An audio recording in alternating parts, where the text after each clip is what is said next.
ನಮಸ್ಕಾರ ಸ್ನೇಹಿತರೆ, ಇವತ್ತಿನ ವಿಡಿಯೋಲಿ ನಾನು ಕಿಷ್ಕಿಂಧ ಕಾಂಡಮ್ ಅನ್ನೋ ಮಲಯಾಳಂ ಮಿಸ್ಟ್ರಿ ಥ್ರಿಲ್ಲರ್ ಮೂವಿಯನ್ನ ಎಕ್ಸ್ಪ್ಲೈನ್ ಮಾಡ್ತೀನಿ.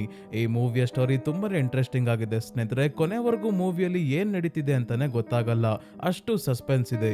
ವಿಡಿಯೋಲಿ ಮುಂದೆ ಹೋಗೋಕ್ಕೂ ಮುಂಚೆ ಸ್ನೇಹಿತರೆ, ಚಾನಲ್ಗೆ ಸಬ್ಸ್ಕ್ರೈಬ್ ಆಗಿಲ್ಲ ಅಂದ್ರೆ ದಯವಿಟ್ಟು ಸಬ್ಸ್ಕ್ರೈಬ್ ಆಗಿ, ಮತ್ತೆ ಪಕ್ಕದಲ್ಲೇ ಇರೋ ನೋಟಿಫಿಕೇಶನ್ ಬೆಲ್ ಐಕನ್ ಕೂಡ ಆನ್ ಮಾಡಿ.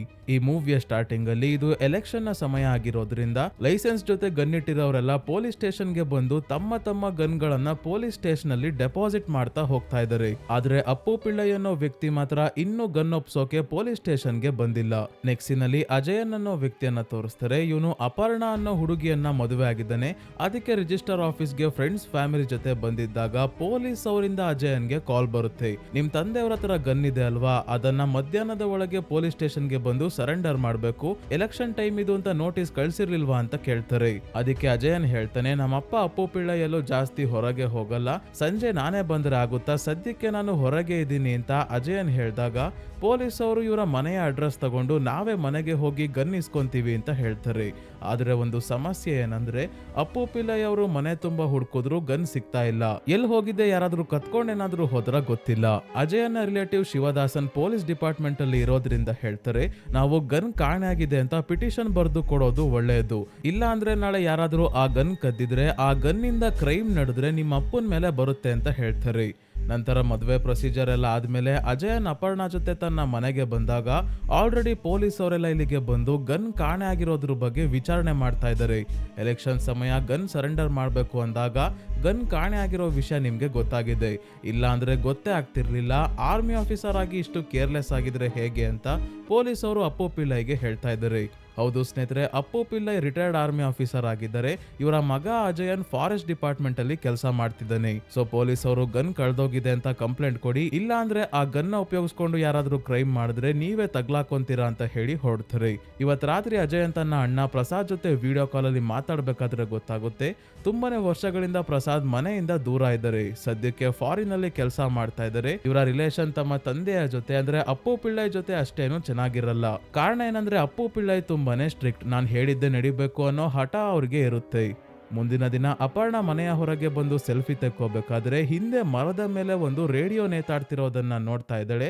ಅಜಯನ್ ಬಂದು ಹೇಳ್ತಾನೆ, ನಮ್ಮ ಮನೆ ರಿಸರ್ವ್ ಫಾರೆಸ್ಟ್ ಹತ್ರ ಇರೋದ್ರಿಂದ ಇಲ್ಲಿಗೆ ತುಂಬಾನೇ ಕೋತಿಗಳು ಬರ್ತವೆ, ಅವುಗಳು ಗೊಂಬೆ ಆಟಿಕೆಗಳನ್ನೆಲ್ಲ ಕತ್ಕೊಂಡು ಹೋಗ್ತವೆ, ಹಾಗೆ ಆ ನಮ್ಮ ರೇಡಿಯೋ ಕೂಡ ಕತ್ಕೊಂಡು ಹೋಗಿದ್ವು. ಅದನ್ನ ಮರದ ಮೇಲಿಂದ ಎತ್ಕೊಂಡ್ ಬರೋದೇನು ದೊಡ್ಡ ವಿಷಯ ಅಲ್ಲ, ಆದ್ರೆ ಜನ ಅದನ್ನ ಆಶ್ಚರ್ಯವಾಗಿ ನೋಡೋದು ನಮ್ಮ ಅಪ್ಪಂಗೆ ಇಷ್ಟ ಆಗಿ ಅದು ಅಲ್ಲೇ ಇರ್ಲಿ ಅಂತ ಹೇಳಿದ್ದಾರೆ.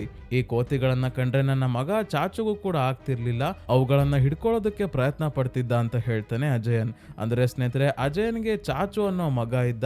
ಮೊದಲನೇ ಹೆಂಡತಿ ಕೂಡ ಇದ್ಲು. ಹೆಂಡತಿ ಸಾವನ್ನಪ್ಪಿರ್ತಾಳೆ. ಮಗ ತುಂಬಾನೇ ವರ್ಷಗಳ ಹಿಂದೆನೆ ನಾಪತ್ತೆ ಆದವನು. ಇವತ್ತಿಗೂ ಏನ್ ಕತೆ ಆಯ್ತು ಅಂತ ಗೊತ್ತೇ ಆಗಿಲ್ಲ.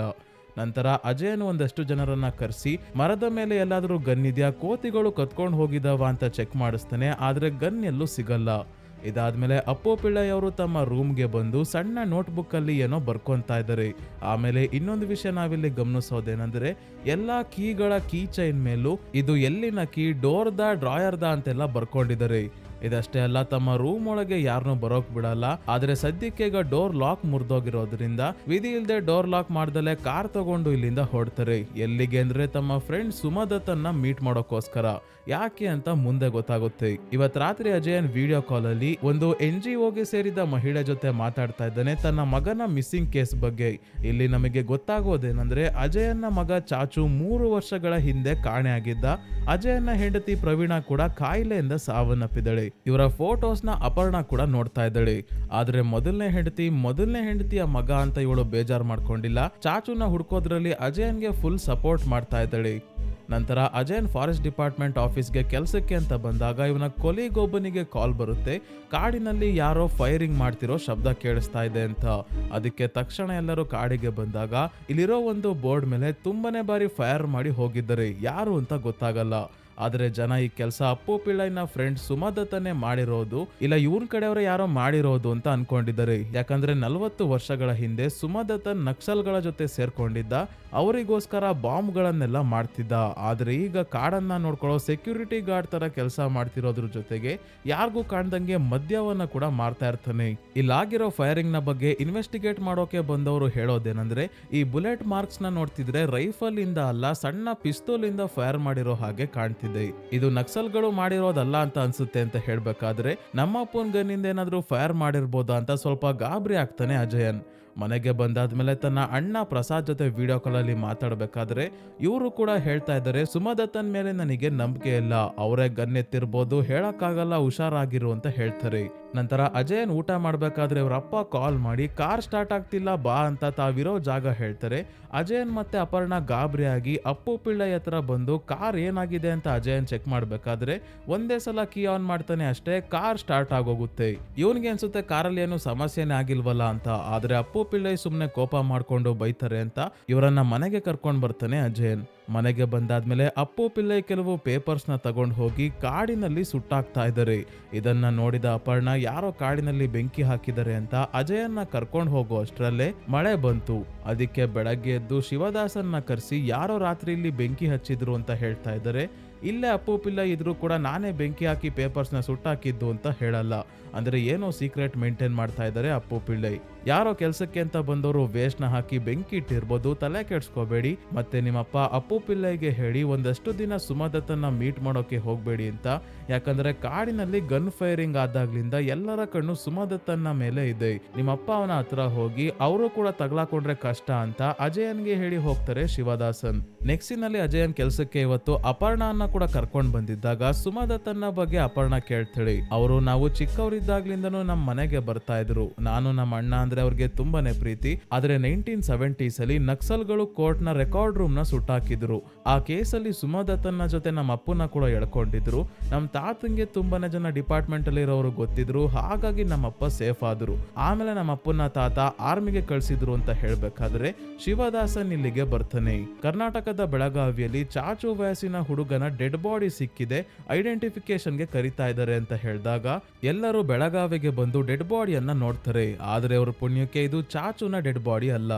ನೆಕ್ಸ್ಟಿನಲ್ಲಿ ಅಜಯನ್ನ ಮನೆಗೆ ಯಾರೋ ಸರ್ವೆ ಮಾಡೋರು ಬಂದಿದ್ದಾರೆ. ಅಪ್ಪು ಪಿಳ್ಳೈ ಹತ್ರ ಡೀಟೇಲ್ಸ್ ಪಡ್ಕೋಬೇಕಾದ್ರೆ ಯಾವ ಪ್ರಶ್ನೆಗೂ ಇವರು ಸರಿಯಾಗಿ ಉತ್ತರನೇ ಕೊಡ್ತಿಲ್ಲ. ಬೇರೆ ಪ್ರಶ್ನೆಯಲ್ಲಿ ನಿಮ್ಮಿಬ್ರು ಮಕ್ಕಳ ಫುಲ್ ನೇಮ್ ಏನು ಅಂತ ಕೇಳ್ದಾಗ್ಲೂ ಮೊಬೈಲ್ ಅಲ್ಲಿ ಚೆಕ್ ಮಾಡಿ ಹೇಳ್ತಾ ಇದ್ದಾರೆ ಅಜಯ ಚಂದ್ರನ್ ಕೆವಿ ಮತ್ತೆ ಪ್ರಸಾದ ಚಂದ್ರನ್ ಕೆವಿ ಅಂತ. ಇದಷ್ಟೇ ಅಲ್ಲ, ಇನ್ನಷ್ಟು ಡೀಟೇಲ್ಸ್ ಬೇಕು, ಮನೆಯವರು ಯಾರಾದ್ರೂ ಇದ್ರೆ ಕರೀರಿ ಅಂದಾಗ ಅಪರ್ಣನ ಕೂಡ ಹೆಸರಿಟ್ಟು ಕರೆಯಲ್ಲ, ಹೇ ನೀನು ಬಾಯಿಲಿ ಅಂತೆಲ್ಲ ಕರಿತಾ ಇದ್ದಾರೆ. ಇದಷ್ಟೇ ಅಲ್ಲ, ಅಪರ್ಣ ಮನೆಗೆ ಬಂದಾಗ್ಲಿಂದನು ಅಪ್ಪು ಪಿಳ್ಳೈ ಬಗ್ಗೆ ಏನೆಲ್ಲ ಗಮನಿಸಿದಳೋ ಅದನ್ನೆಲ್ಲ ಅಜಯನ್ ಮನೆಗೆ ಬಂದಾಗ ಇವಳು ಹೇಳೋಕೆ ಶುರು ಮಾಡ್ತಾಳೆ.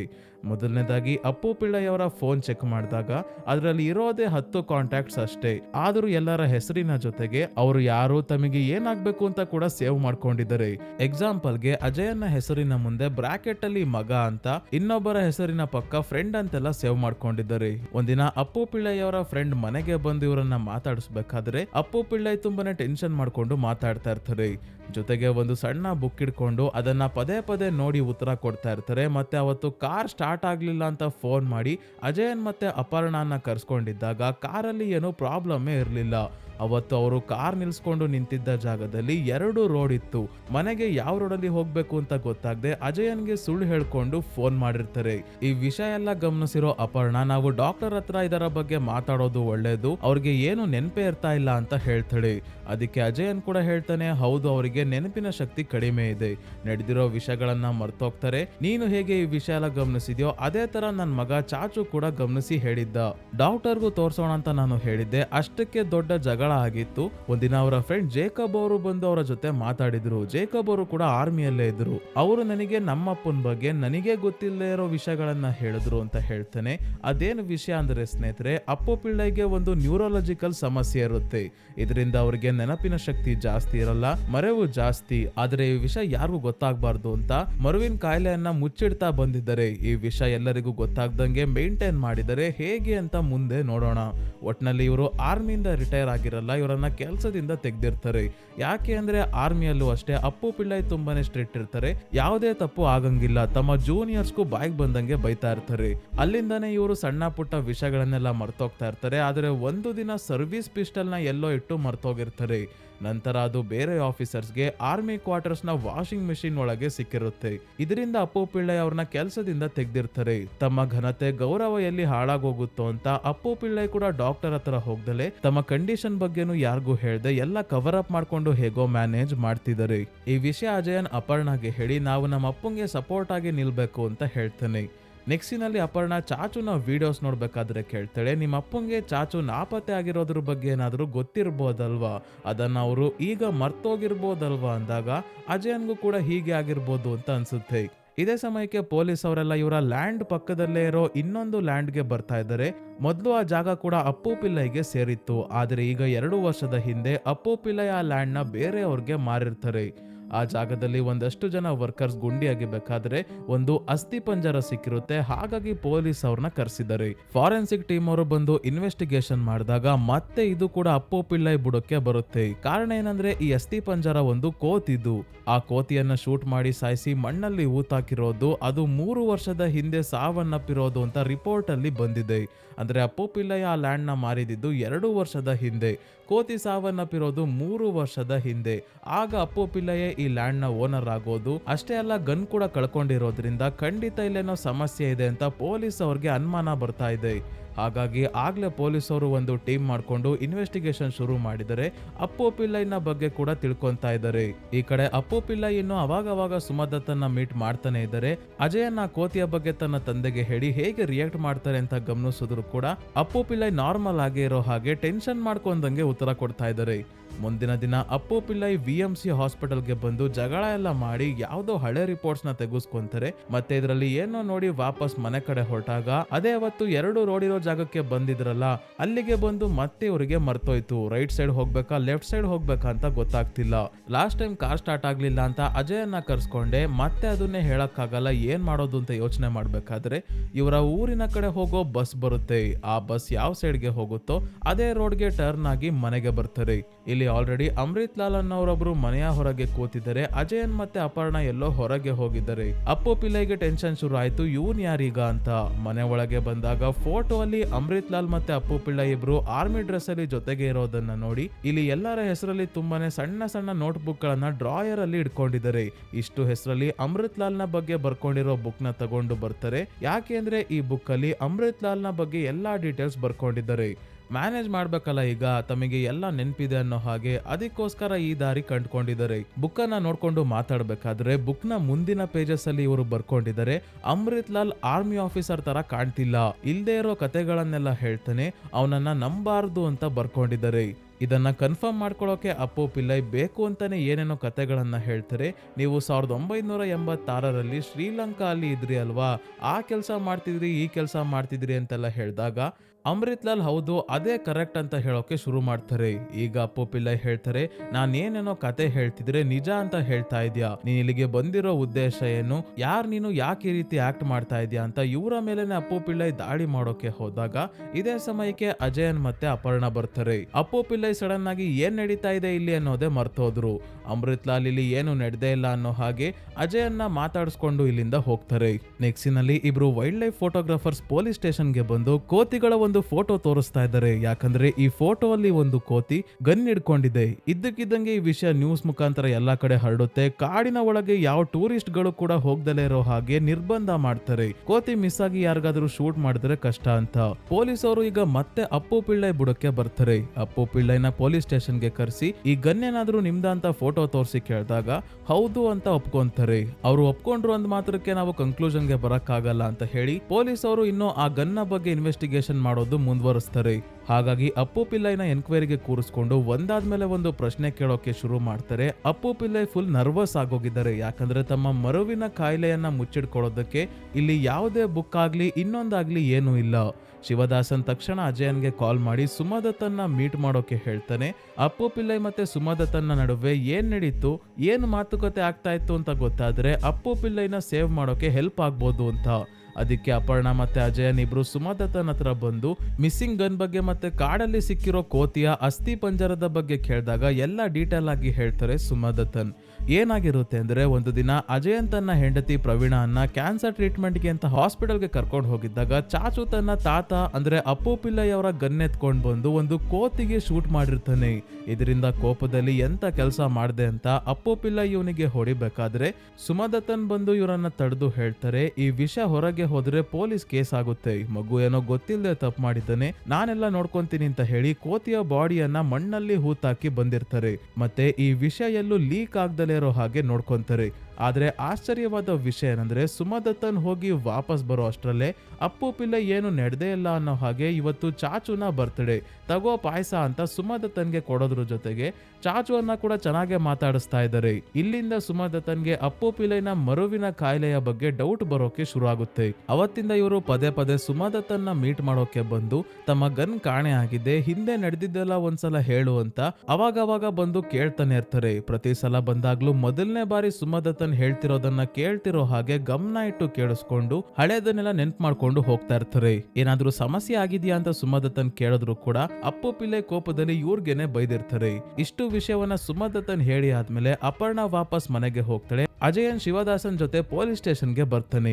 ಇದೇ ಸಮಯಕ್ಕೆ ಅಮೃತ್ ಲಾಲ್ ಅವರು ಅಜಯನ್ಗೆ ಕಾಲ್ ಮಾಡ್ತಾರೆ. ಸ್ನೇಹಿತರೆ, ಇವರು ಆರ್ಮಿ ಆಫೀಸರ್ ಅಲ್ಲ, ಡಾಕ್ಟರ್ ಆಗಿದ್ದಾರೆ. ಆರ್ಮಿ ಆಫೀಸರ್ ನ ರೀತಿ ಆಕ್ಟ್ ಮಾಡ್ತಿರ್ತಾರೆ ಅಪ್ಪು ಪಿಲ್ಲೈನ ಕಂಡೀಷನ್ ಬಗ್ಗೆ ತಿಳ್ಕೊಳ್ಳೋಕೋಸ್ಕರ ಮತ್ತೆ ಅವ್ರಿಗೆ ಥೆರಪಿಯ ಮುಖಾಂತರ ಟ್ರೀಟ್ಮೆಂಟ್ ಕೊಡೋಕೋಸ್ಕರ. ಮನೆಯಲ್ಲಿರೋ ಫೋಟೋನು ಅಷ್ಟೇ ಎಡಿಟ್ ಮಾಡಿ ಹಾಕಿರೋದು. ಅದೇ ಅಪ್ಪು ಪಿಲ್ಲೈ ಆರ್ಮಿ ಡ್ರೆಸ್ ಹಾಕೊಂಡು ಇವರ ಜೊತೆ ನಿಂತಿರೋ ಫೋಟೋ. ಇವರು ಅಜಯನ್ ಜೊತೆ ಸೇರಿ ಇದೆಲ್ಲ ಮಾಡ್ತಿರ್ತಾರೆ. ಅದೇ ಇಲ್ಲಿ ಪೊಲೀಸ್ ಸ್ಟೇಷನ್ ಒಳಗೆ ಪೊಲೀಸ್ ಅವರು ಏನೇ ಪ್ರಶ್ನೆ ಕೇಳಿದ್ರು ಅಪ್ಪು ಪಿಲ್ಲೈ ಅವರು ಒಂದು ಮಾತು ಆಡ್ತಿಲ್ಲ. ಪ್ಯಾನಿಕ್ ಆಗಿ ಕೂತಿದ್ದ ಜಾಗದಲ್ಲೇ ಯೂರಿನ್ ಪಾಸ್ ಮಾಡ್ಬಿಡ್ತಾರೆ. ಸ್ವಲ್ಪ ಹೊತ್ತಾದ್ಮೇಲೆ ಡಾಕ್ಟರ್ ಅಮೃತ್ ಲಾಲ್ ಪೊಲೀಸ್ ಸ್ಟೇಷನ್ಗೆ ಬಂದು ಪೊಲೀಸ್ ಅವ್ರಿಗೆ ಅರ್ಥ ಮಾಡಿಸ್ತಾ ಇದ್ದಾರೆ ಅಪ್ಪು ಪಿಲ್ಲೈ ಅವರ ಕಂಡೀಷನ್ ಹೇಗಿದೆ ಅಂತ. ಅಪ್ಪು ಪಿಲ್ಲೈ ಅವ್ರನ್ನ ಆರ್ಮಿಯಿಂದ ತೆಗೆದಾಕಿದ್ದಾಗ ಟರ್ಮಿನೇಷನ್ ಸರ್ಟಿಫಿಕೇಟ್ ಅಲ್ಲಿ ಅವರ ಮೆಡಿಕಲ್ ಕಂಡೀಷನ್ ಬಗ್ಗೆ ಕೂಡ ಬರ್ದಿರೋದನ್ನ ಅಜಯನ್ ಇವ್ರಿಗೆ ತೋರಿಸಿ, ನೀವು ಅವರನ್ನ ಬಿಡ್ಲಿಲ್ಲ ಅಂದ್ರೆ ನಾವು ಕೋರ್ಟ್ಗೆ ಹೋಗ್ಬೇಕಾಗುತ್ತೆ ಅಂತ ಹೇಳ್ತಾನೆ. ಆಯ್ತು, ಒಂದ್ ನಿಮಿಷ ತಾಳಿ ಅಂತ ಪೊಲೀಸ್ ಆಫೀಸರ್ ಹೋಗಿ ಇನ್ನೊಬ್ರು ಆಫೀಸರ್ಗೆ ಹೇಳ್ತಾರೆ, 16 ವರ್ಷದ ಹಿಂದೆನೆ ಅಪ್ಪು ಪಿಲ್ಲೈ ಮೆಂಟಲಿ ಸ್ಟೇಬಲ್ ಇಲ್ಲ ಅಂತ ಆರ್ಮಿಯಿಂದ ತೆಗ್ದಾಕಿದ್ದಾರೆ. ಹಾಗಿದ್ರು ನಾವು ಸರಿಯಾಗಿ ವೆರಿಫಿಕೇಶನ್ ಮಾಡ್ದಲೆ ಗನ್ ಲೈಸೆನ್ಸ್ ಕೊಟ್ಟಿದೀವಿ ಅಂತ ಗೊತ್ತಾದ್ರೆ ಕೋರ್ಟ್ ಅಲ್ಲಿ ಕ್ಯಾಕ್ರಿಸಿ ಮಕ್ಕುಗಿತಾರೆ. ಅವರ ಪಿಸ್ಟುಲೆ ಕೋತಿ ಕೈಯಲ್ಲಿ ಇರೋದು ಅಂತ ಆದ್ರೆ ನಮ್ ಕತೆ ಮುಗೀತು ಅಂತಾನೆ. ಅದಕ್ಕೆ ಇದನ್ನ ಮುಚ್ಚಾಕೋದೇ ಒಳ್ಳೇದು, ವಿಷಯ ಹೊರಗೆ ಬರೋದು ಬೇಡ ಅಂತ ತಕ್ಷಣ ಅಪ್ಪು ಪಿಲ್ಲೈನ ಬಿಟ್ ಕಳಿಸ್ತಾರೆ. ಅದೇ ಇನ್ನೊಂದ್ ಕಡೆ ಅಪರ್ಣ ಅಪ್ಪು ಪಿಲ್ಲೈ ಕೆಲವು ಪೇಜಸ್ ನ ಮನೆ ಹೊರಗೆ ಕಾಡಿನಲ್ಲಿ ಸುಟ್ಟಾಕಿದ್ರಲ್ಲ, ಆ ಜಾಗದಲ್ಲಿ ಅರ್ಧಂಬರ್ಧ ಸುಟ್ಟೋಗಿರೋ ಪೇಜಸ್ ಎಲ್ಲ ಎತ್ಕೊಂಡ್ ಬಂದಾಗ ಇದರಲ್ಲಿ ಒಂದು ಸಣ್ಣ ನೋಟ್ ಬುಕ್ ಕೂಡ ಸಿಗುತ್ತೆ. ಈ ನೋಟ್ ಬುಕ್ ಅಲ್ಲಿ 2 ಬುಲೆಟ್ಸ್ ಮಿಸ್ಸಿಂಗ್ ಅಂತ ಬರ್ದಿದ್ದಾರೆ. ಒಂದು ಬುಲೆಟ್ ನ ಚಾಚು ಶೂಟ್ ಮಾಡಿದ್ದ. ಹಾಗಿದ್ರೆ ಇನ್ನೊಂದು ಬುಲೆಟ್ ಏನಾಯ್ತು ಅಂತ ತಿಳ್ಕೊಳ್ಳೋಕೆ ಅಪ್ಪು ಪಿಲ್ಲೈನ ರೂಮ್ ಗೆ ಬಂದು ಏನಾದ್ರೂ ಸಿಗ್ಬೋದಾ ಅಂತ ಹುಡ್ಕೋಕೆ ಶುರು ಮಾಡ್ತಾಳೆ ಅಪರ್ಣ. ಇಡೀ ರೂಮ್ ನ ಹುಡ್ಕಾಡ್ದಾಗ ಕೊನೆಗೂ ಕಬೋರ್ಡ್ ಅಲ್ಲಿ ಅಪ್ಪು ಪಿಲ್ಲೈ ಅವರ ಗನ್ ಅಪರ್ಣಗೆ ಸಿಗುತ್ತೆ. ಅಂದ್ರೆ ಇದು ಕಳೆದೇ ಹೋಗಿಲ್ಲ, ಕಳೆದು ಹೋಗಿರೋ ರೀತಿ ನಾಟಕ ಆಡ್ತಾ ಇದ್ದಾರೆ ಅಪ್ಪು ಪಿಲ್ಲೈ. ಯಾಕೆ ಅಂತ ಇನ್ನ ಸ್ವಲ್ಪ ಹೊತ್ತಲ್ಲೇ ಎಲ್ಲಾ ವಿಷಯ ಗೊತ್ತಾಗುತ್ತೆ. ಇದೇ ಸಮಯಕ್ಕೆ ಅಪ್ಪು ಪಿಲ್ಲೈನ ಕರ್ಕೊಂಡು ಅಜಯನ್ ಮತ್ತೆ ಅಮೃತ್ ಲಾಲ್ ಮನೆಗೆ ಬಂದಾಗ ತಮ್ಮ ರೂಮ್ ಅಲ್ಲಿ ಎಲ್ಲ ನೋಟ್ಸ್ ಮತ್ತೆ ಬುಕ್ಸ್ ಎಲ್ಲ ಚೆಲ್ಲಾಪಿಲ್ಲಿ ಆಗಿರೋದನ್ನ ನೋಡಿ ತುಂಬಾನೇ ಕೋಪ ಮಾಡ್ಕೊಂತಾರೆ. ಅಪರ್ಣ ಡಾಕ್ಟರ್ ಅಮೃತ್ ಲಾಲ್ಗೆ ಕೇಳ್ತಾಳೆ, ಅವರು ನೆನಪಿಗೆ ಅಂತ ನೋಟ್ಸ್ ಮಾಡಿ ಇಟ್ಕೊಂಡಿರೋದನ್ನ ಯಾಕೆ ಅವರೇ ಸುಟ್ಟಾಕ್ತಾರೆ ಅಂತ. ಇಂಥ ಕಂಡೀಷನ್ ಇರೋದು ಅವ್ರಿಗೆ ಒಂದ್ ರೀತಿ ವರದಾನ ಅಂತಾನೆ ಹೇಳ್ಬೋದು. ಯಾಕಂದ್ರೆ ಅವರು ಬೇಕಾಗಿರೋದನ್ನ ನೋಟ್ಸ್ ಮಾಡಿ ನೆನ್ಪಿಡ್ಕೋಬಹುದು, ಬೇಡ ಅನ್ನೋದನ್ನ ಸುಟ್ಟಾಕಿ ಮರ್ತೋಗ್ಬೋದು ಅಂತ ಹೇಳ್ತಾರೆ ಅಮೃತ್ ಲಾಲ್. ಅಮೃತ್ ಲಾಲ್ ಹೋಗಿ ಆದ್ಮೇಲೆ ಅಜಯನ್ ಅಪರ್ಣಗೆ ಬೈತಾ ಇದ್ದಾನೆ, ನಮ್ಮ ಅಪ್ಪನೇ ಕ್ರಿಮಿನಲ್ ಅಂತ ಪ್ರೂವ್ ಮಾಡೋಕೆ ಮನೆಯಲ್ಲೇ ಪತ್ತೆದಾರಿ ಕೆಲಸ ಮಾಡ್ತಿದ್ಯಾ ಅಂತೆಲ್ಲ. ಈಗ ಅಪರ್ಣ ಅಪ್ಪು ಪಿಲ್ಲೈ ಅವರ ಗನ್ ತೋರಿಸಿ ಅವರು ಇದನ್ನ ಸೇಫ್ ಆಗಿ ಕಬೋರ್ಡ್ ಅಲ್ಲಿ ಎತ್ತಿಡ್ಕೊಂಡು ಮಿಸ್ಸಿಂಗ್ ಅಂತ ನಾಟಕ ಆಡ್ತಿದ್ದಾರೆ. ಅವರು ಬರ್ದಿರೋ ನೋಟ್ಸ್ ಅಲ್ಲಿ 2 ಬುಲೆಟ್ಸ್ ಮಿಸ್ಸಿಂಗ್ ಅಂತ ಇದೆ. ಹೇಗೆ 2 ಬುಲೆಟ್ಸ್ ಮಿಸ್ಸಿಂಗ್ ಆಯ್ತು ಅನ್ನೋದಕ್ಕೆ ಉತ್ತರ ಕೊಡಬೇಕಾಗುತ್ತೆ ಅಂತ ಗನ್ನ ಬಚ್ಚಿಟ್ಟಿದ್ದಾರೆ. ಅವರು ಯಾವ್ದೋ ವಿಷಯ ಮರ್ತೋಗಿದ್ದಾರೆ, ಇಲ್ಲ ಮರ್ತೋಗಿರೋ ತರ ನಾಟಕ ಆಡ್ತಿದ್ದಾರೆ. ಕಾಡಿನಲ್ಲಿ ಕೋತಿ ಯಾವ್ದೋ ಬೇರೆ ಗನ್ ಇಟ್ಕೊಂಡಿರೋ ಫೋಟೋ ನೋಡಿ ಅದು ನನ್ ಗನ್ನೆ ಅಂತ ಪೊಲೀಸ್ ಸ್ಟೇಷನ್ ಅಲ್ಲಿ ಹೇಳಿದ್ರು. ಆ ಕಾಕತಾಳೀಯವಾಗಿ ನಡೆದಿದ್ದ ಸಿಚುವೇಶನ್ ನ ಸರಿಯಾಗಿ ಉಪಯೋಗಿಸ್ಕೊಂಡಿದ್ದಾರೆ. ಗನ್ ಮಿಸ್ಸಿಂಗ್ ಆಗಿದೆ ಅಂತ ಮುಚ್ಚಾಕೋಕೆ ಅಂತೆಲ್ಲ ಅಪರ್ಣ ಹೇಳಿದಾಗ ಅಜಯನ್ ಹೇಳ್ತಾನೆ, ನೀನು ನಮ್ಮ ಅಪ್ಪನ ಬಗ್ಗೆ ಹೇಗೆ ಇನ್ವೆಸ್ಟಿಗೇಷನ್ ಮಾಡ್ತಿದ್ಯೋ ಅವರು ಕೂಡ ತಮ್ಮ ಬಗ್ಗೆ ತಾವೇ ಇನ್ವೆಸ್ಟಿಗೇಷನ್ ಮಾಡ್ತಾ ಇದ್ದಾರೆ. ಅವ್ರಿಗೆ ಅನಿಸ್ತಾ ಇದೆ ತಮ್ಮ ತಪ್ಪಿಂದಾನೇ ಚಾಚು ಕಾಣೆ ಆಗಿರೋದು. ಏನ್ ಮಾಡಿದ್ದಾರೆ ಅವರು ಅಂತ ತಿಳ್ಕೊಳ್ಳೋಕೆ ಪದೇ ಪದೇ ಸುಮದತ್ತನ ಹತ್ರ ಹೋಗೋದು, ಚಾಚುನ ಸ್ಕೂಲ್ ಹತ್ರ ಹೋಗೋದು ಎಲ್ಲ ಮಾಡಿ ಡೀಟೇಲ್ಸ್ ಕಲೆಕ್ಟ್ ಮಾಡ್ಕೊಂಡು ಬಂದಾಗ ಮಾಡಿದ್ದಾದ್ಮೇಲೆ ಏನು ಉತ್ತರ ಸಿಗ್ಲಿಲ್ಲ ಅಂದಾಗ ಅವರು ಕಲೆಕ್ಟ್ ಮಾಡಿರೋ ಡೀಟೇಲ್ಸ್ ಎಲ್ಲ ಸುಟ್ಟಾಕ್ತಾರೆ. ನೀನು ಕಾಡಿನಲ್ಲಿ ಅವತ್ತು ಅದನ್ನೇ ನೋಡಿದ್ದು ಎಲ್ಲ ಮರ್ತೋಗಿ ಆದ್ಮೇಲೆ ಮತ್ತೆ ಅದೇ ಇನ್ವೆಸ್ಟಿಗೇಷನ್ ನ ಶುರು ಮಾಡ್ತಾರೆ. ಎಲ್ಲಿಗೆ ಮೊದಲು ಹೋಗಿದ್ರೋ ಅಲ್ಲಿಗೆ ಹೋಗಿ ಯಾವ ವಿಷಯ ಮೊದಲು ತಿಳ್ಕೊಂಡಿದ್ರೋ ಅದನ್ನೇ ಮತ್ತೆ ತಿಳ್ಕೊಂಡ್ ಬರ್ತಾರೆ. ಏನು ಗೊತ್ತಾಗ್ಲಿಲ್ಲ ಅಂದಾಗ ಪೇಪರ್ಸ್ ನ ಸುಟ್ಟಾಕ್ತಾರೆ. ಇದು ಲೂಪ್ ಅಲ್ಲಿ ನಡೀತಾ ಇದೆ ಅಂದಾಗ ಅಪರ್ಣ ಹೇಳ್ತಾಳೆ, ನೀವು ಮತ್ತೆ ಪ್ರವೀಣ ಇಬ್ರು ಹಾಸ್ಪಿಟಲ್ಗೆ ಮಾರ್ಚ್ 19ಕ್ಕೆ ಹೋಗಿದ್ರಿ. ಅವತ್ತೇ ಚಾಚು ಕೂಡ ಕಾಣೆ ಆಗಿದ್ದ. ಆದ್ರೆ ನೀವು ಮಿಸ್ಸಿಂಗ್ ಕಂಪ್ಲೇಂಟ್ ಕೊಟ್ಟಿರೋದು 20ನೇ ತಾರೀಕು. ನೀವೇನಾದ್ರೂ ನನ್ನಿಂದ ಮುಚ್ಚಿಡ್ತಿದ್ದೀರಾ ಅಂದಾಗ ಇನ್ನ ವಿಷಯ ಮುಚ್ಚಿಟ್ಟು ಪ್ರಯೋಜನ ಇಲ್ಲ ಅಂತ ಎಲ್ಲಾ ವಿಷಯ ಹೇಳೋಕೆ ಶುರು ಮಾಡ್ತಾನೆ ಅಜಯನ್. ಮಾರ್ಚ್ 19ಕ್ಕೆ ಪ್ರವೀಣ ಅನ್ನ ಹಾಸ್ಪಿಟಲ್ ಇಂದ ಕರ್ಕೊಂಡ್ ಬಂದು ಮನೆಗೆ ಬಿಟ್ಟು ಏನೋ ಕೆಲ್ಸಕ್ಕೆ ಅಂತ ಅಜಯನ್ ಹೊರಗೆ ಹೋಗಿ ರಾತ್ರಿ ಮನೆಗೆ ಬಂದಾಗ ಒಂದು ಶಾಕಿಂಗ್ ದೃಶ್ಯವನ್ನ ನೋಡ್ತಾನೆ. ಅದೇನಂದ್ರೆ ಚಾಚು ಸಾವನ್ನಪ್ಪಿದಾನೆ, ಪಕ್ಕದಲ್ಲೇ ಗನ್ ಇದೆ, ಇಲ್ಲೇ ಪ್ರವೀಣ ಶಾಕ್ ಆಗಿ ಕೂತಿದ್ದಾಳೆ. ಅಜಯನ್ ಅಳ್ತಾ ಏನಾಯ್ತು ಅಂತ ಕೇಳಿದಾಗ ಪ್ರವೀಣ ಹೇಳ್ತಾಳೆ, ಚಾಚು ಗನ್ ಹಿಡ್ಕೊಂಡಿದ್ದ, ಅದನ್ನ ಏನೇ ಮಾಡಿದ್ರು ನನ್ಗೆ ಕೊಡ್ಲಿಲ್ಲ. ಗನ್ ಕಿತ್ಕೊಳ್ಳೋಕೆ ಹೋದಾಗ ಮಿಸ್ ಆಗಿ ಟ್ರಿಗರ್ ಎಳ್ದಿದ್ರಿಂದ ಹೀಗೆಲ್ಲ ಆಯ್ತು ಅಂತ ಹೇಳ್ತಾಳೆ. ಅಜಯನ್ ತನ್ನ ತಂದೆಗೆ ನಡೆದಿರೋ ವಿಷಯ ಹೇಳೋಕೆ ಅಂತ ಬಂದ್ರೆ ಇವನ ಮಾತನ್ನ ಕೇಳದೆ ಅಪ್ಪು ಪಿಲ್ಲೈ ಅವರು ಮನೆಯಿಂದ ಹೊರಗೆ ಹೋಗ್ಬಿಡ್ತಾರೆ. ಅಜಯನ್ ವಾಪಸ್ ತನ್ನ ರೂಮ್ಗೆ ಬರೋ ಅಷ್ಟರಲ್ಲಿ ಪ್ರವೀಣ ಆಗ್ಲೇ ತುಂಬಾನೇ ಪೇನ್ ಕಿಲ್ಲರ್ಸ್ ನ ನುಂಗಿ ಆತ್ಮಹತ್ಯೆ ಮಾಡ್ಕೊಳ್ಳೋಕೆ ಟ್ರೈ ಮಾಡಿದಳೆ. ಅದಕ್ಕೆ ತಕ್ಷಣ ಇವಳನ್ನ ಹಾಸ್ಪಿಟಲ್ಗೆ ಕರ್ಕೊಂಡ್ ಬಂದು ಉಳಿಸ್ಕೊಂತಾನೆ. ಡಾಕ್ಟರ್ ಆತ್ಮಹತ್ಯೆಗೆ ಯತ್ನಿಸಿರೋದ್ರಿಂದ ಪೊಲೀಸ್ಗೆ ಹೇಳ್ಬೇಕು ಅಂದಾಗ ಇಲ್ಲ ಅವಳಿಗೆ ಕ್ಯಾನ್ಸರ್ ಟ್ರೀಟ್ಮೆಂಟ್ ನಡೀತಾ ಇದೆ ಅಂತೆಲ್ಲ ಹೇಳಿ ವಿಷಯ ಯಾರಿಗೂ ಗೊತ್ತಾಗದೆ ಇರೋ ಹಾಗೆ ನೋಡ್ಕೊಂತಾನೆ. ಇಲ್ಲಿಂದ ವಾಪಸ್ ಮನೆಗೆ ಬಂದ್ರೆ ಚಾಚುನ ಡೆಡ್ ಬಾಡಿನೇ ಕಾಣ್ತಿಲ್ಲ, ರಕ್ತನೂ ಇಲ್ಲ, ಏನೋ ಆಗೇ ಇಲ್ಲ ಅನ್ನೋ ಹಾಗೆ ಕ್ಲೀನ್ ಆಗೋಗಿದೆ. ಇದನ್ನ ಅಪ್ಪು ಪಿಲ್ಲೈ ಅವರೇ ಮಾಡಿರೋದು ಅಂತ ಗೊತ್ತಾಗಿ ಅಜಯನ್ ತನ್ನ ತಂದೆ ಹತ್ರ ಏನೋ ಬರ್ತಾನೆ. ಆದ್ರೆ ಏನಾಯ್ತು ಅಂತ ಕೇಳೋದ್ರಲ್ಲಿ ಅರ್ಥನೇ ಇಲ್ಲ. ಅಪ್ಪು ಪಿಲ್ಲೈ ಅವರು ಎಲ್ಲ ಮರ್ತೋಗಿರ್ತಾರೆ ಅಂತ ಸುಮ್ನಾಗ್ತಾನೆ. ಇದೇ ಆಗಿದೆ ಕೂಡ ಸ್ನೇಹಿತರೆ. ಡೆಡ್ ಬಾಡಿಯನ್ನ ಏನ್ ಮಾಡಿದ್ರು ಅಪ್ಪು ಪಿಲ್ಲೈ ಅವರು ಅಂತ ಗೊತ್ತೇ ಇಲ್ಲ. ಈಗ ಆರಾಮಾಗಿ ಏನು ಆಗೇ ಇಲ್ಲ ಅನ್ನೋ ಹಾಗೆ ಊಟ ಮಾಡ್ತಿದ್ದಾರೆ.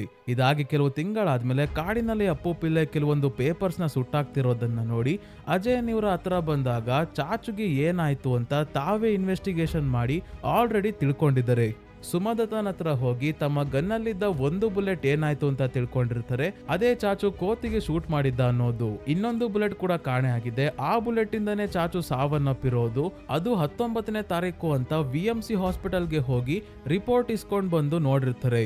ಅದಕ್ಕೆ ಸ್ನೇಹಿತರೆ ಇವರು ಈಗ್ಲೂ ಅವಾಗವಾಗ VMC ಹಾಸ್ಪಿಟಲ್ಗೆ ರಿಪೋರ್ಟ್ ಇಸ್ಕೊಳ್ಳೋಕೆ ಹೋಗೋದು. 19ನೇ ತಾರೀಕು ಅಜಯನ್ ಮತ್ತೆ ಅಪರ್ಣ ಎಲ್ಲಿದ್ರು ಏನ್ ಮಾಡ್ತಿದ್ರು ಅಂತ ತಿಳ್ಕೊಳ್ಳೋಕೋಸ್ಕರ. ಅಪ್ಪು ಪಿಲ್ಲೈ ಹೇಳ್ತಾರೆ, ಈ ಕೆಲಸ ನೀನು ಇಲ್ಲ ಪ್ರವೀಣ ಮಾಡಿರ್ಬೇಕು, ಅದು ಖಂಡಿತ ಆಕ್ಸಿಡೆಂಟ್ ಆಗಿರುತ್ತೆ, ಬೇಕು ಅಂತ ನೀವು ಮಾಡಿರೋದಿಲ್ಲ ಅಂತ ಕೂಡ ನನಗೆ ಗೊತ್ತು. ಈ ವಿಷಯ ಹೊರಗೆ ಬಂದ್ರೆ ಮರ್ಡರ್ ಕೇಸ್ ಆಗುತ್ತೆ, ಪ್ರವೀಣಗೆ ಅದನ್ನ ಎದುರಿಸೋ ಶಕ್ತಿ ಇಲ್ಲ, ಅಪರಾಧಿ ಸ್ಥಾನದಲ್ಲಿ ನಿನ್ನನ್ನ ನೋಡೋಕೆ ನನಗೆ ಶಕ್ತಿ ಇಲ್ಲ, ಅದಕ್ಕೆ ನಾನು ಕಲೆ ಹಾಕಿರೋ ಪ್ರೂಫ್ ಎಲ್ಲವನ್ನ ಸುಟ್ಟಾಕ್ತಾ ಇದ್ದೀನಿ. ನನಗಿರೋ ಮರುವಿನ ಕಾಯಿಲೆನೆ ನನಗೆ ವರ ಇದ್ದಂಗೆ, ನಾನು ಎಲ್ಲವನ್ನ ಸುಟ್ಟಾಕಿ ನಡೆದಿರೋ ಘಟನೆಯನ್ನ ಮರ್ತೋಗ್ಬೋದು, ಬೇಕಾಗಿದ್ದನ್ನ ಮಾತ್ರ ನೆನ್ಪಿಡ್ಕೋಬಹುದು ಅಂತ ಹೇಳ್ತಾರೆ. ಇದರಿಂದ ಅಜಯನ್ ತನ್ನ ತಂದೆಯನ್ನ ತಪ್ಕೊಂಡು ತುಂಬಾನೇ ಹೇಳ್ತಾನೆ. ಇದಾದ್ಮೇಲೆ ಪ್ರವೀಣ ಒಂದು ದಿನ ಸಾವನ್ನಪ್ತಾಳೆ. ಆದ್ರೆ ಅಪ್ಪು ಪಿಲ್ಲೈ ತಮ್ಮ ಇನ್ವೆಸ್ಟಿಗೇಷನ್ ಮತ್ತೆ ಶುರು ಮಾಡ್ತಾರೆ. ಏನಾಯ್ತು ಚಾಚುಗೆ ಅಂತ ಸತ್ಯ ಗೊತ್ತಾದ್ಮೇಲೆ ಪ್ರೂಫ್ ಅಂತ ಕಲೆಕ್ಟ್ ಮಾಡಿದ್ದ ಪೇಪರ್ಸ್ ನ ಸುಟ್ಟಾಕ್ತಾರೆ. ಮತ್ತೆ ಮರ್ತೋಗ್ತಾರೆ, ಮತ್ತೆ ನೆನ್ಪ್ ಮಾಡ್ಕೊಂತಾರೆ, ಮತ್ತೆ ಪೇಪರ್ ಸುಟ್ಟಾಕ್ತಾರೆ. ಇದೇ ನಡೀತಾ ಬರ್ತಾ ಇದೆ. ಇವತ್ತಿಗೂ ಆ ಕೇಸ್ ನ ಮುಚ್ಚಾಕೋಕೆ ಅಜಯನ್ ಮತ್ತೆ ಅಪ್ಪು ಪಿಲ್ಲೈ ಒಂದಲ್ಲ ಒಂದು ರೀತಿ ಟ್ರೈ ಮಾಡ್ತಾನೆ ಇದ್ದಾರೆ. ಈ ವಿಷಯ ಎಲ್ಲ ಈಗ ಪ್ರೆಸೆಂಟ್ ಅಲ್ಲಿ ಅಪರ್ಣ ಕೇಳಿ ದುಃಖ ಪಡ್ತಾ ಇದ್ದಾಳೆ. ಎಂತ ದುರ್ಘಟನೆ ನಡೆದೋಗಿದೆ ಅಂತ. ಈಗ ಇವಳು ಕೂಡ ಏನು ವಿಷಯ ಗೊತ್ತೇ ಇಲ್ಲ ಅನ್ನೋ ಹಾಗೆ ಆಕ್ಟ್ ಮಾಡೋಕೆ ಶುರು ಮಾಡ್ತಾಳೆ. ಪೊಲೀಸ್ ಅವರು ಮತ್ತೆ ನಾಗ್ಪುರಲ್ಲಿ ಒಬ್ಬ ಹುಡುಗನ ಡೆಡ್ ಬಾಡಿ ಸಿಕ್ಕಿದೆ ಅಂತ ಐಡೆಂಟಿಫಿಕೇಶನ್ಗೆ ಕರೆದಿದ್ದಾರೆ. ಚಾಚುಗೆ ಏನಾಗಿದೆ ಅಂತ ಗೊತ್ತಿದ್ರು ಏನು ಗೊತ್ತೇ ಇಲ್ಲ ಅನ್ನೋ ಹಾಗೆ ನಾಟಕ ಆಡ್ಕೊಂಡು ಇವರು ನಾಗ್ಪುರ್ಗೆ ಹೊಡ್ತಾರೆ. ಸೊ ಸ್ನೇಹಿತರೆ, ಈ ಮೂವಿ ಇಲ್ಲಿಗೆ ಮುಗಿಯುತ್ತೆ. ಸ್ನೇಹಿತರೆ, ಈ ಮೂವಿ ನಿಮ್ಗೆ ಹೇಗನ್ನಿಸ್ತು ಅಂತ ಕಮೆಂಟ್ ಮಾಡಿ ತಿಳಿಸಿ. ಮತ್ತೆ ವಿಡಿಯೋ ಇಷ್ಟ ಆಗಿದ್ರೆ ಲೈಕ್ ಮಾಡಿ, ಚಾನಲ್ಗೆ ಸಬ್ಸ್ಕ್ರೈಬ್ ಆಗೋದನ್ನ ಮರಿಬೇಡಿ. ಇದೇ ರೀತಿಯ ವಿಡಿಯೋವಿನೊಂದಿಗೆ ಮತ್ತೆ ನಿಮ್ಮನ್ನ ಭೇಟಿ ಆಗ್ತೀನಿ.